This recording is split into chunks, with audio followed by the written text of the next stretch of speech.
Assalamualaikum warahmatullahi wabarakatuh. Waalaikumsalam warahmatullahi wabarakatuh. Alhamdulillahi rabbil alamin, al-qail fi kitabihil karim. A'udzu billahi minasy syaithanir rajim. Bismillahirrahmanirrahim. Ya ayyuhalladzina amanu la tattakhidhu aduwwi wa aduwwakum awliya tulquna ilayhim bil mawaddah. Ayat.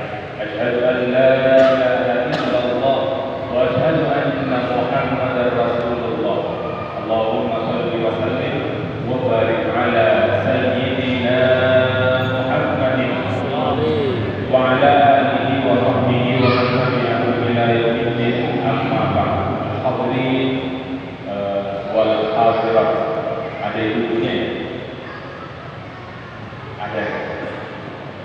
Jamaah Masjid As-Sayyidah Khadijah yang dirahmati Allah Subhanahu wa taala, malam hari ini saya ingin membacakan satu syarah hadis dari kitab Al-Majalis Tsaniyah fil Kalam 'ala al-Arba'in an-Nawawiyah.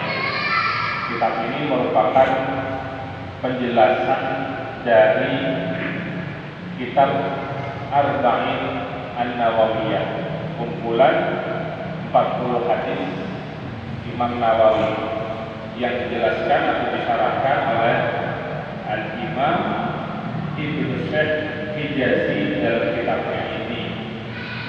Yang ingin saya bacakan hadisnya adalah berbunyi, An Abi Ruqayyah Tamim ibn Aus Ad-Dari radhiyallahu anhu, dari sahabat Rasulullah yang namanya Tamim bin Aus Abu Ruqayyah Ad-Dari, semoga Allah meridhoinya, anna Nabiya sallallahu alaihi wasallam qala, bahwa Rasulullah sallallahu alaihi wasallam bersabda, ad-dinu an-nasihah, agama adalah nasihat. Qulna, lalu kami berkata, lebih tepatnya bertanya kepada Rasulullah, yaitu para sahabat, liman ya Rasulullah, kepada siapa wahai Rasulullah agama adalah nasihat? Pertanyaannya para sahabat, nasihatnya kepada siapa?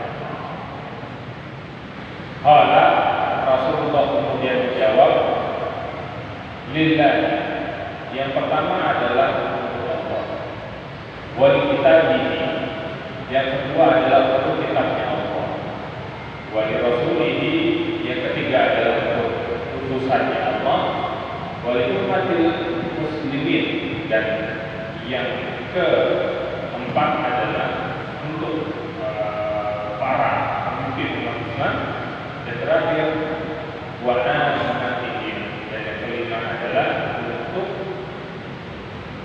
orang-orang muslim seluruhnya. Rawahu Muslim, hadis ini diriwayatkan oleh Imam Muslim. Mungkin ketika membaca hadis ini, atau ini hadis kan sebetulnya agak populer, ad-dinu an-nasihah lillah wa rasulihi wa kitabihi wa muslimin wa ammatihim. Sebagai orang kemudian bertanya-tanya, agama adalah nasihat. Tetapi kenapa jawaban Rasulullah ketika ditanya untuk siapa? Yang pertama Rasulullah menjelaskan untuk Allah, kemudian untuk kitabnya Allah, kemudian untuk Rasulullah.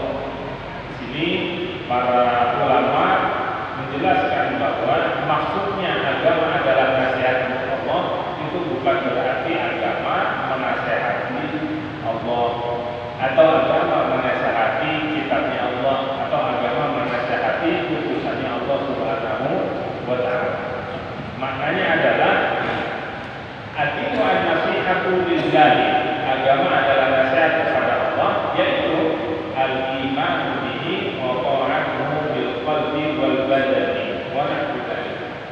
Jadi agama itu adalah suatu bentuk nasihat di mana yang memeluknya mengimaninya. Ini bicaranya ini adalah agama Islam. Kita sebagai umat Islam, ya, ketika kita beragama Islam, maka fungsi agama dalam diri kita adalah untuk menghidupkan iman kita kepada Allah sekaligus ketaatan kita kepada Allah Subhanahu wa Ta'ala. Iman dan taat. Maka dalam ayat Al-Quran itu alladzina amanu wa amilus sholihat. Orang yang beriman dan orang yang beramal soleh. Karena tidak cukup iman saja kalau tidak beramal soleh. Sebaliknya amal soleh saja tidak akan bermanfaat kalau tidak ada iman. Kalau sudah iman ditambah amal soleh, maka Allah katakan lahum maghfiratun wa rizqun karim. Maka mereka ini orang yang beriman dan beramal soleh ini akan mendapatkan dua hal. Yang pertama maghfirah, ampunan dari Allah. Yang kedua rizqun karim. Apa Pak rizqun karim? Apa rizqun karim? Rizqun apa itu? Rezeki karim apa? Ustaz karim. Apa karim artinya? Mulia. Apa maknanya rizqun karim di sini? Rezeki yang mulia, rezeki yang besar, yang banyak. Apa maksudnya? Apa orang yang beriman dan beramal soleh itu kemudian pasti dapat jabatan jadi orang kaya, rezekinya dikasih banyak sama Allah? Itu atau tidak? Bukan ya. Karena kalau dimaknai seperti itu nanti kita pada frustasi. Sudah capek-capek sholat Tuhan, rezekinya kagak lancar. Itu gak nyambung. Jadi iman amal soleh kalau kemudian dihubungkan dengan nikmat dunia itu gak nyambung. Akhirnya tadi orang sholat Tuhan tujuannya cuma supaya rezekinya lancar. Kan salah kaprah. Karena sholat doa itu bentuk ibadah kepada Allah. Hanya memang salah satu faedah dan manfaatnya adalah untuk memperlancar rezeki itu saja. Manfaat bukan tujuan. Jadi kalau ibadah kita cuma diganti dengan rezeki dunia, itu kita ibaratnya orang jual atau dagang itu jual beli. Kita yang iman dan ibadah kita kan kita ganti sama Allah ya. Itu kalau cuma gantinya dunia itu kita jual beli. Kenapa? Karena disebut kali kata Imam Al-Qurtubi ya. Kullama sami'ta Allah Subhanahu wa ta'ala yaqulu rizqun karim fal muradu bihi al-jannah. Jadi setiap ayat kalau kita membaca ayat ada ungkapan rizqun karim di situ, maknanya adalah surga. Coba bandingkan ibadah kita tadi pertama diganti sama Allah dengan rumah mewah. Ini contohnya dengan rumah mewah. Dibandingkan dengan ibadah kita diganti dengan surga, ini mana Pak? Ini mana Pak? Ya jelas ya. Ya kalau kita percaya dengan surga dan neraka, kita milihnya surga. Jadi kalau surga dibandingkan sama rumah-rumah di dunia, itu rumah mewah di dunia itu nggak ada harganya. Makanya saya katakan kalau ibadah cuma dari dunia itu kita kayak orang dagang jual bumi. Bapak punya rumah di Geraha Melati yang nilai pasarannya ada berapa ini? Hah?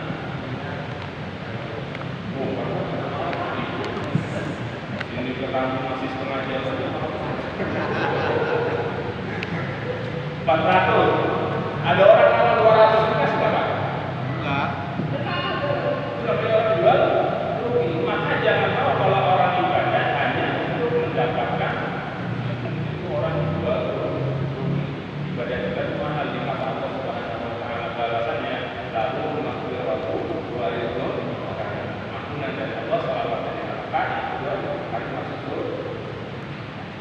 Jadi maknanya begitu. Lalu kemudian atimu an-nasihatu li kitabihi, untuk kitabnya Allah Subhanahu wa taala. Di mana ta'zimihi wal iman bihi wal amal lima fihi. Artinya adalah kita ketika beragama, memeluk agama Islam, kemudian di hadapan kita ada Al-Quran, Al-Karim sebagai kitab suci yang ada sampai saat ini, maka agama di dalam diri kita melahirkan rasa kita untuk memuliakan Al-Quran, untuk mengimani apa yang ada di dalam Al-Quran, dan untuk mengamalkan apa yang ada di dalam Al-Quran. Jadi Al-Quran itu mushafnya itu kan cetakan, mushafnya itu cetakan, tapi cetakan itu cetakan yang mulia, sehingga kita memperlakukan Al-Quran itu jangan seperti kita memperlakukan orang. Al-Quran itu bukan orang yang kalau sudah selesai dibaca, naruhnya dia melempar itu ya, wow, orang baca Quran itu ya, sudah selesai tiba-tiba, wow, apa barangan, itu bukan itu. Ada takzim, itu orang beragama itu memuliakan Al-Quran. Kalau kemudian berkait dengan Al-Quran dan terakhir mengamalkan Al-Quran. Kemudian yang berikutnya, atimu an-nasihatu wa li rasuli. Agama adalah nasihat untuk Rasul utusan Allah Subhanahu wa taala. Di makna tasdiqihi fi ma jaa wa i'anatihi ala amri rabbih qawlan wa amalan wa i'tiqadan. Kita ini kalau sudah beragama Islam, maka agama yang ada di dalam diri kita itu melahirkan karakter kita untuk tasdik terhadap Rasulullah, mempercayai apa yang disampaikan sebetulnya oleh Rasulullah Shallallahu Alaihi Wasallam. Kemudian i'anatihi, menolong Rasulullah Shallallahu Alaihi Wasallam. Tasdik itu seperti Abu Bakar As-Siddiq, yang mana ketika beliau mendengar setiap ucapan dari Rasulullah, maka beliau membenarkan ucapan Rasulullah sekaligus mengamalkan kalau bentuknya perintah, melaksanakan kalau bentuknya nasihat, meninggalkan kalau bentuknya larangan. Jadi asli itu bukan cuma percaya, bukan cuma kalau bahasa orang tahu ya, bukan cuma iya doang. Kalau iya doang itu kayak pegawai disuruh sama bosnya, jawabannya iya doang, dikerjain tenaga. Nah, tasdiknya di sini kepada Rasulullah, kita mengiyakan, kita menaati Rasulullah Shallallahu Alaihi Wasallam. Kemudian ini agama adalah nasihat, kata Rasulullah, yang tertempat untuk para pemimpin umat Islam. Yang kelima, wa amatihim, untuk seluruh umat Islam. Maka di sini agama itu menjadi fungsi kepada setiap orang yang memahaminya, mengetahuinya, untuk menyampaikannya kepada kedua pihak. Pertama, pemimpin umat; ketiga, kepada seluruh umat. Ini namanya kan? Ya, di sini dikutip ya. Walamma tawalla Harun ar-Rasyid. Dulu ketika Khalifah Harun ar-Rasyid menjadi pemimpin, jalasa linnasi majlisan aman. Dia mengadakan rapat terbuka, atau bahasanya ya ngumpul bareng lah, bukan cuma sama menterinya, tapi